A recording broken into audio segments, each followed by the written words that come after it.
May napansin lang ako mga tol, habang tumatanda tayo, parang gusto natin palaging patunayan ang sarili natin sa ibang tao. Kapag may nagsabing hindi mo kaya, gusto mong ipakita na kaya mo. Kapag may nagduda sa'yo, gusto mong patunayan na mali sila. Pero habang tumatagal, may natutunan ako. Hindi pala lahat ng tao kailangan mong kumbinsihin. Hindi lahat ng tao kailangan mong paliwanagan. At lalong hindi lahat ng tao kailangan mong patunayan. Minsan, ang pinakamagandang sagot ay yung tahimik kang nagtatrabaho. Tahimik kang nag-aaral. Tahimik kang nagnenegosyo. Tahimik kang umaasenso. Hayaan mong yung resulta ang magsalita para sa'yo. Kasi ang salita, madaling sabihin. Pero ang resulta, hindi na kailangan ipaliwanag.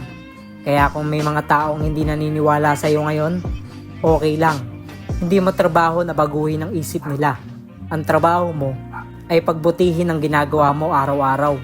Darating din yung araw na hindi mo na kailangan magsalita. Yung buhay mo na mismo ang magiging sagot. Kaya mga tol, mas piliin mong ubusin ang oras mo sa pagbuo ng pangarap kaysa sa pag-alala sa opinyon ng ibang tao. Dahil sa huli, hindi naman sila ang bubuhay sa pamilya mo. Hindi rin sila ang tutupad ng pangarap mo. Ikaw lang, kaya simulan mo, ipagpatuloy mo, at hayaan mong ang mga ginagawa mo araw-araw ang magsasabi kung sino ka. Maraming salamat mga tol. Araw-araw hustling, tahimik lang pero tuloy ang paggangat. Kung gusto niyo sumabay sa journey ko, follow niyo lang po ako. Kita-kits po tayo sa susunod na episode. Mag-iingat po kayo palagi.